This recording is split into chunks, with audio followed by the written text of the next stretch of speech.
Madu Sama Lebah tadi Kampung semua. Part 2. Itu kita sama Belamo. Umay kitay Nyeruan.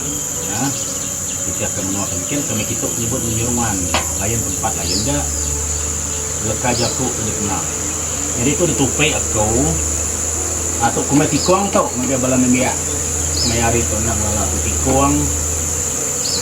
Jadi naga tikong tau simple aja lewat kan jadi sedau kita nupi ya kat sapu kita lilin dalam tikong kita itu kena ngangau ya Mumbai ya.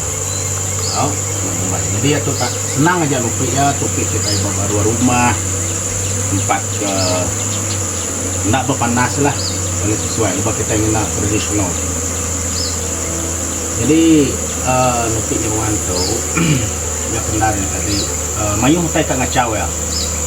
Ini nani yang kena ngacau ya. Aku bagi nu nani lah ini kesal kadang-kadang. Jadi ya kak cek kita tak kita kesal kita tiap hari lah. Ban nanti kita nak ngecek ya tahu tahu lari ya pindah ya yang nakal ya lepas itu tidak pijak ini kadang boleh macam jadi kena kita nanda ke ya mayuh madu yang yaku lah nama Indo itu betul buang mayuh muah luar tahu mayuh dalamnya udah penuh mayuh isi di Indo ada mayuh luar tahu artinya idang kami mimit dalamnya lalu nanti ya kak mangah mimit ya nanda kayak tadi mayuh madu yang yaku lah nama kita ngacau mimit lalu disengat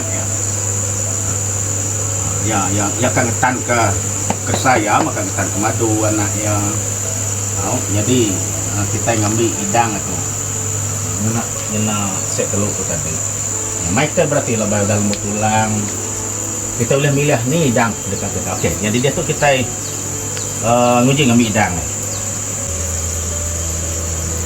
mayuh hidang tu air ya tu air aku dah mayuh nambah hidang ya anak udung ngai ndau tu sayau anak udung ngai mati le banyak mah sedadu ya tiga madu makin hidang ya putih air apa putih ti lama nak ambil kita ya kak ketuk corak ya le gulai warna itu ada anak laban ya luar yang nyimpan madu tu mana ke pengerai tapi kita bisi batu campur tengok lemon jarang kita nama tu renga batu yang nagang kita hari ketiknya mah isi khasiat emak atau pergi ngambil baru gelot tu ngambil kita hendak nak tutup ya tu nak sengat ya laban tu bal tu bal nak boleh tanjum sengat ya kau tem itu aja retas tu kat sesekuat tu laban hidang tu nombor 2 tu ambil tu pun mayuh hai tu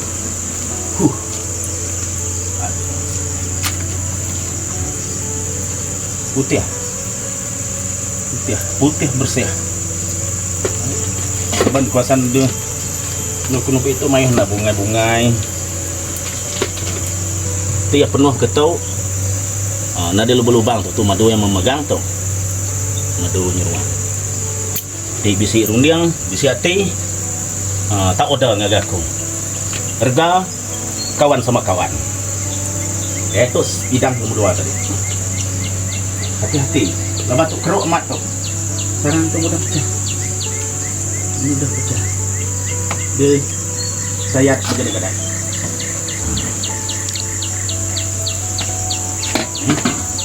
itu berarti itu penuh tu bagi kusung tengok kurus tu tidak mengingat madu kita itu nak beli gula kita tidak mengingat gula kita kasih tidak nudu nggak tidak tik tekor sepuh kita kasih